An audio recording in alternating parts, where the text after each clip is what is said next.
করছি মানবজমিন লাইভে, সঙ্গে রয়েছে আমি মারুফ হাসান। এই মুহূর্তে জাতীয় শহীদ মিনার থেকে সরাসরি যুক্ত রয়েছি। এখানে শিক্ষার্থীদের পূর্ব ঘোষিত যে গণমিছিল কর্মসূচি, সেই গণমিছিল নিয়ে রাজধানীর বিভিন্ন প্রান্ত থেকে শিক্ষার্থীরা এই জাতীয় শহীদ মিনারে এসে জড়ো হয়েছেন এবং এখান থেকে তারা বিভিন্ন ধরনের ব্যানার, ফেস্টুন প্রদর্শন করছেন, পাশাপাশি স্লোগান দিচ্ছেন। এই মুহূর্তে কিন্তু বৃষ্টি চলছে, তবে শিক্ষার্থীরা বৃষ্টি উপেক্ষা করেই তাদের এই কার্যক্রম চালিয়ে যাচ্ছেন।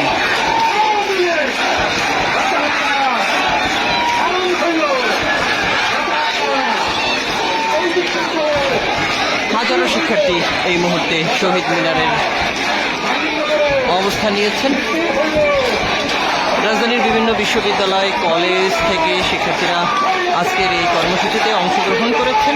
এছাড়াও আমরা দেখেছি বেশ কিছু মানুষ যারা বিভিন্ন দলের সমর্থক কিংবা সাধারণ উৎসুক জনতা, তারাও কিন্তু এই কর্মসূচিতে অংশগ্রহণ করেছেন। এই মুহূর্তে বৃষ্টি চলছে, বৃষ্টি উপেক্ষা করে তারা তাদের কার্যক্রম চালিয়ে যাচ্ছেন। কেউ স্লোগান দিচ্ছেন, কেউ ব্যানার, ফেস্টুন প্রদর্শন করছেন, কেউ কিংবা প্রতীকীভাবে প্রতিবাদ জানাচ্ছেন।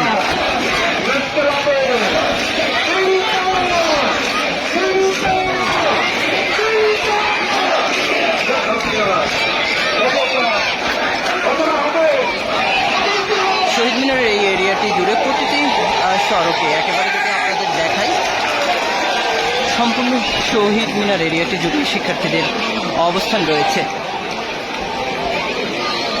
দর্শক, এই মুহূর্তে আপনারা দেখছেন মানবজমিন লাইভ, সঙ্গে রয়েছে আমি মারুফ হাসান। এই মুহূর্তে জাতীয় শহীদ মিনার থেকে যুক্ত রয়েছি এবং শিক্ষার্থীদের যে পূর্ব ঘোষিত কর্মসূচি, গণমিছিল কর্মসূচি, সেই গণমিছিল কর্মসূচি শিক্ষার্থীরা পালন করে মূলত রাজধানীর বিভিন্ন প্রান্ত থেকে তারা গণমিছিল নিয়ে এসে এই মুহূর্তে তারা জাতীয় শহীদ মিনারে এসে জড়ো হয়েছেন এবং এই মুহূর্তে বৃষ্টি হচ্ছে।